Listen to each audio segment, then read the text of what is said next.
पावसाळ्यामध्ये अगदी शरीराला उबदार कॅल्शियम, आयर्न आणि त्यातल्या त्यात जर तुम्ही वजन कमी करत असाल तर अगदी संध्याकाळचं एक मोठं बाउल भरून तुम्ही हे सूप पिलात ना तरी याला एक दमदमीतपणा येईल. आणि हे बरं का हेल्दी पण आहे आणि पौष्टिक पण आहे, ते म्हणजे नाचणीचं सूप.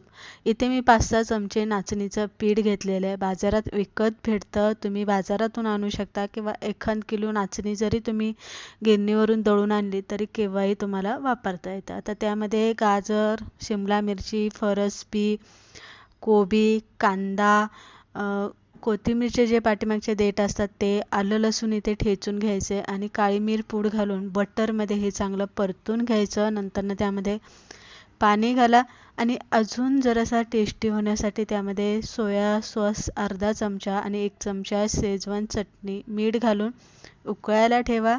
उकळी येईपर्यंत नाचणीच्या पिठामध्ये पाणी घालून त्याचा सरी बनवून घ्या आणि नंतरनं उकळत्या या पाण्यामध्ये ही सरी घालून घ्या आणि चांगलं व्यवस्थित हलवून घ्या. नंतरनं यामध्ये बारीक चिरलेली कोथिंबीर घाला आणि एक चांगली उकळी काढून घ्या. जरासा शिजून द्या आणि जास्त पातळ किंवा जास्त घट्टही ठेवू नका, तर या पद्धतीने त्याचा बेस जो आहे तो असा राहिला पाहिजे.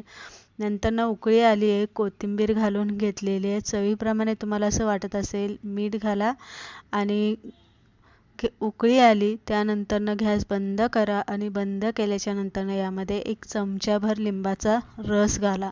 पण तो कधी घालायचा आहे, गॅस बंद केली की मग घालून घ्यायचा आणि व्यवस्थित नाचणीचं सूप आहे ना हे हलवून घ्यायचं आणि खायला घ्यायचं. पावसाळा चालू आहे आणि थंडगार सगळं वातावरण झालेलं आहे. मुलांना, मोठ्या माणसांना एकदम पौष्टिक असं हे सूप आहे. आठवड्यातून 2दा केलं तरी खूप फायदेमंद राहणार आहे.